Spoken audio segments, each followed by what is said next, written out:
1 અને ધુરંધર 2 છે જ આપણી સામે વિવાદ માટે. તો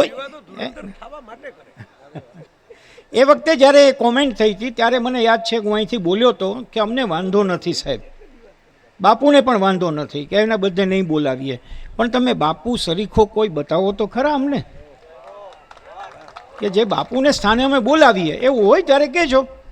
પણ એ જળવો મુશ્કેલ છે અને એનું કારણ એ છે કે એ માત્ર વહેંચતા નથી, એ અનેક લોકોને જોડી આપે છે.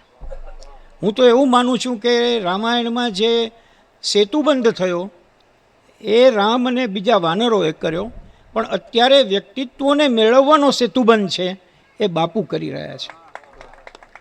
આ એમને મળ્યા પછી અમને કેટલા લોકો મળ્યા અને આજે આપણે સૌ મળ્યા છીએ તો એનું કારણ બાપુ છે. મેં ગયા વર્ષે રેખાબેન અહીંથી વિધાન કર્યું હતું કે અત્યારે 70 વર્ષની ઉંમરે મને જેટલા ઓળખે છે એમાંથી 92% લોકો બાપુને લઈને ઓળખે છે, બાકીના કાં ભૂલી ગયા છે અને કાં વયા ગયા છે, બાકી કોઈ ઓળખતું નથી. ઇવન હવે તો બાપુ એવું બન્યું છે કે ભદ્રાયુભાઈ પ્રોફેસર હતા એ કોઈને ખબર નથી. તમે ભદ્રાયુભાઈ બાપુને ત્યાં હો છો એ છો ને, બસ આ કાફી છે, આ પહેચાન ही કાફી है. તો આજે અહીંયા ભેગા થવાનું કારણ એ બહુ મહત્ત્વનું આ છે, કારણ કે એકબીજા અહીંયા ભક્તિરામ બાપુને કદાચ નનકુભાઈએ ફોન નહીં કર્યો હોય તો પણ એ પધાર્યા, શું કામ? બાપુ છે માટે આવે છે. તો આ એમની મહાનતા એ સનાતન તત્વ છે. તમે વ્યાપક, બાપુ વિષ્ણુને વ્યાપક કહે છે, તો વ્યાપકતા કેવી રીતે વ્યાપે? સાથે એકબીજાને જોડતા જાઓ, એમાંથી વ્યાપે. મારે એક વાત એ પણ ખાસ ઉમેરવી છે ને, જયે જે કહ્યું તે કે આપણે શું કરીએ છીએ કે બધા લોકોને પાછળથી, જયે જેમ કીધું કે એને વીતી ગયા પછી બધું બનાવીએ છીએ. રામે મંદિર ન બનાવ્યું, આપણે બનાવ્યું, મંદિર માટે ઝઘડ્યા ખરા ને બધું ચાલ્યું, હજી ચાલે છે. એ તો પણ એક મુશ્કેલી એ છે જય આપણા દેશની અંદર, અને એ બહુ સાચી મુશ્કેલી છે કે આપણે બધાને એટલા બધા મોટા બનાવી દઈએ છીએ. જેણે કહેલું નથી કરવું ને એટલે આપણે એને પૂજવા માંડીએ છીએ. રામે કહેલું કરવાનું છે, મોરારી બાપુ કહે તે કરવાનું છે. સત્ય અને પ્રેમ અને કરુણા એ એમનો એકનો ઇજારો નથી, એ વહેંચે છે. તો આપણે લાઈફમાં ક્યારેક તો એનો પ્રયોગ કરીએ, પણ આપણે શું કરીએ છીએ, એ નથી થઈ શકે એમ એટલે એને પૂજવા માંડવો. અને એટલા માટે આ એ જ બાપુ છે કે જે એના પૂજનના વિરોધી છે.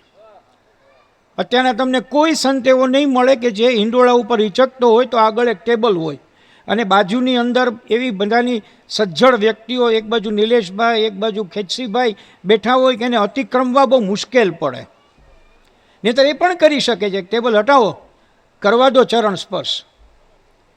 તો વાત આ છે કે પૂજવાને બદલે જીવનમાં ઉતારવાની વાત આપણને બાપુ કરે છે, એટલે આપણો એના પ્રત્યેનો ભાવ છે.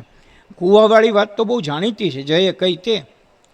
એક ભાઈ આવી રીતે 5 કૂવા વેચી નાખ્યા પછી બીજા દિવસે કોઈએ કીધું કે તમે કૂવા વેચ્યા ખોટું કર્યું. તો કે કેમ? આમાં તો કે 10 ફૂટે પાણી હતા. એમ? તો બારે થઈ. તો હવે શું કરવું? તો કે એને જઈને કહો કે કૂવા વેચ્યા છે, પાણી નથી વેચ્યું. એટલે બીજે દિવસે એણે કીધું ભાઈ કૂવા તારા, પાણી નહીં. હવે કૂવા લેનારો માણસ પણ કાચો તો હોય નહીં. એણે કીધું કાંઈ વાંધો નહીં. બીજે દિવસે એણે મેસેજ મોકલ્યો કે તમારા કૂવામાંથી પાણી ખાલી કરાવી લ્યો એટલે મને કૂવા મળી જાય.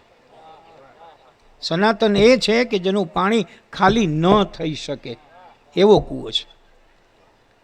આજે આટલો મોટો સરસ મજાનો પ્રસંગ એટલી હળવાશથી અને એટલા તંદુરસ્ત વાતાવરણમાં આગળ વધી રહ્યો છે કે સૌ કોઈને એમ છે કે અમે ઉમંગથી બોલીએ, પણ આપણે સૌ પૂજ્ય બાપુની વાણી માટે આવતા હોઈએ છીએ.